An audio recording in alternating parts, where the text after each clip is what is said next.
It's a great day, I'm feeling good. Oh, the possibilities of what I could, oh, do with the world at my fingertips. My imagination brings a smile up to my lips. Oh.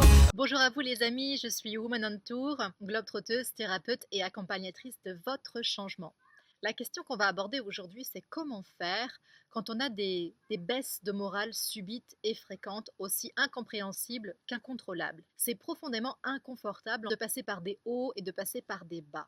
Et je pense que si vous regardez cette vidéo, c'est certainement votre situation. En tout cas, je suis passée par là également. Et d'ailleurs, je peux vous confier un petit secret. Dans ma famille, ma maman m'appelait le yo-yo. C'est pour vous dire un petit peu en termes d'émotions ce par quoi je passais. En fait, ce qui se passait, c'est qu'à un instant T, je pouvais très bien être profondément enthousiaste par rapport à une nouvelle que je venais de recevoir, et l'instant d'après, penser aux difficultés possibles ou aux échecs possibles, et d'un coup, plonger dans une détresse intérieure en me disant « mais mon Dieu, qu'est-ce qui peut arriver ?» Donc j'avais vraiment des hauts et des bas. Certainement que vous aussi, c'est une situation que vous vivez à plus ou moins grande échelle. Alors comment fait-on pour harmoniser tout ça, pour que dans votre vie, vous soyez au maximum le plus serein possible? Le seul fait de pouvoir piloter ces émotions vous donne un pouvoir incroyable sur votre vie. Alors mes amis, je vous invite à vous abonner à la chaîne YouTube pour recevoir davantage d'inspiration en vidéo, à liker la page Facebook pour retrouver la communauté Woman on Tour, et également on se retrouve à la maison sur womanontour.com. En attendant, je partage avec vous 3 conseils qui vont vous permettre d'éviter ces baisses de morale, ces baisses d'énergie incontrôlables, et de retrouver une harmonie dans vos émotions. Alors le premier point clé, sans plus tarder, que je partage avec vous, le plus important selon moi, c'est de ne pas créer une conversation avec vos pensées, pas vous identifier au message, au petit vélo qu'il y a dans votre tête. Parce que, soyons clairs, cette petite voix dans la tête, en général, elle est rarement bienveillante, elle est rarement sympathique. Du coup, si on s'y identifie, on peut tomber dans une spirale infernale. Donc la première des choses, c'est de ne pas s'identifier à ces pensées, de ne pas créer cette conversation. Alors comment fait-on?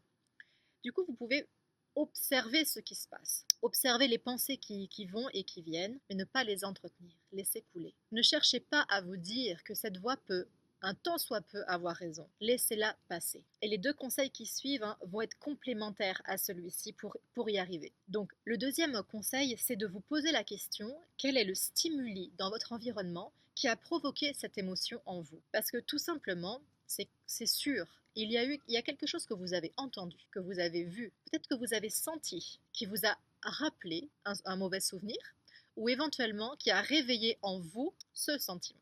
Donc l'idée, c'est de comprendre c'est quoi le stimuli et c'est quoi le lien avec ce dialogue intérieur. Je vous donne un exemple. J'invente. Vous êtes en entreprise, vous avez vos dossiers sous le bras, vous passez dans le couloir et vous voyez votre collègue rentrer dans le bureau de votre supérieur hiérarchique alors même que vous savez qu'il y a un poste à pourvoir à un niveau supérieur. Le seul fait de voir cette personne rentrer, votre collègue, qui est un petit peu aussi comme un concurrent, que vous voyez rentrer dans le bureau de votre supérieur, ça y est, dans votre tête, vous vous dites « je suis nul, le poste n'est pas pour moi, je ne serai pas convoqué, c'est toujours moi qui suis en échec, c'est toujours moi qui n'obtiens jamais le poste, etc. etc. » Vous commencez à ruminer, à rentrer à l'intérieur de vous, à écouter, à rentrer en dialogue avec vous-même, et ça y est, vous rentrez chez vous énervé, agacé, vous criez sur votre partenaire. Alors là, par exemple, c'est peut-être un exemple facile, ou peut-être pas, je ne sais pas, peut-être vous avez vécu cette situation. En tous les cas, le stimulus, en fait, c'est une image, quelque chose que vous avez vu, que vous avez interprété, et qui a réveillé en vous ce sentiment aussi de frustration, d'insatisfaction et d'échec dans votre vie, qui est toujours aussi une interprétation. Donc l'idée, en fait, c'est de vous poser les questions. Qu'est-ce que j'ai vu, entendu, senti, qui a réveillé en moi un besoin, une frustration, une tristesse? Et à partir du moment où vous avez compris cela, vous pouvez désamorcer. Donc quand vous savez, là par exemple dans le cas présent, vous vous dites « Ok, je ne sais pas ce qui s'est dit dans ce bureau, donc je ne tiens pas d'interprétation. » Et aussi, ok, je n'ai peut-être pas eu de promotion dans le passé, mais ça peut changer à partir d'aujourd'hui et cette situation ne veut pas dire que les choses ne sont pas acquises pour moi. Donc tournez les choses aussi en positif pour vous. Essayez d'être un petit peu votre coach pour vous-même. Enfin, le troisième point que je partagerai avec vous quand on est dans une situation de haut et de bas émotionnellement, c'est de faire diversion. Pourquoi? Parce que le cerveau, en fait, ne fait pas la différence entre ce qui est vrai de ce qui est faux.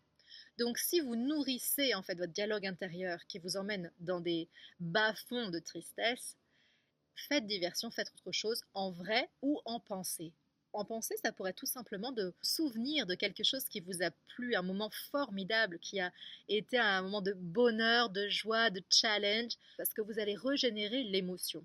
Le cerveau ne fait pas la différence entre ce qui est vrai de ce qui est faux. Donc si vous pensez à un souvenir heureux, vous allez générer dans l'instant présent les émotions de ce souvenir heureux. Ou si c'est pas en pensée, c'est en vrai. Si vous vous sentez pas bien, forcez-vous à faire quelque chose de différent, quelque chose qui vous plaît bien entendu. Ça peut être changer vos habitudes en prenant un chemin différent, en allant faire du shopping dans une boutique que vous aviez repérée, en appelant une amie pour aller boire un verre, etc., etc. Faites diversion et c'est, je dirais, l'exercice le plus sympa à faire quand on ne va pas bien. Jouez le parent avec vous-même, considérez-vous comme un enfant et apportez-vous les distractions nécessaires. Donc allez jouer en quelque sorte, amusez-vous, distrayez-vous. Alors voilà mes amis, j'ajouterai une dernière chose pour la fin, hein, c'est cadeau, c'est pour vous.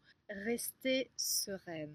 Je vous invite vraiment à avoir une confiance infinie et sereine en la vie, les choses, la situation. Essayez d'avoir ce recul qui vous permet de sortir de la dimension locale, voire microscopique, de ce qui est notre vie par moment, et de vous dire qu'à une échelle plus grande, à l'échelle de plusieurs mois, de plusieurs années, et même voire plus encore, il y a des choses merveilleuses qui vous attendent. Donc sortez la tête de l'eau, soyez sereine par rapport aussi au futur qui vous attend, et ça permet de prendre le recul nécessaire dans les situations difficiles. Alors voilà mes amis, si cette vidéo vous a touché, vous a parlé, je vous invite vraiment à partager en commentaire vos avis et également à partager à vos amis cette vidéo si vous pensez qu'il y a des personnes qui en auraient le besoin. En tous les cas, moi je suis prête à vous lire, à vos commentaires, prêts, partez. Quant à moi, je vous dis également bravo de faire partie de ces personnes qui ont le courage de faire un voyage intérieur, l'audace de croire que tout est possible et le désir brûlant de réaliser vos rêves.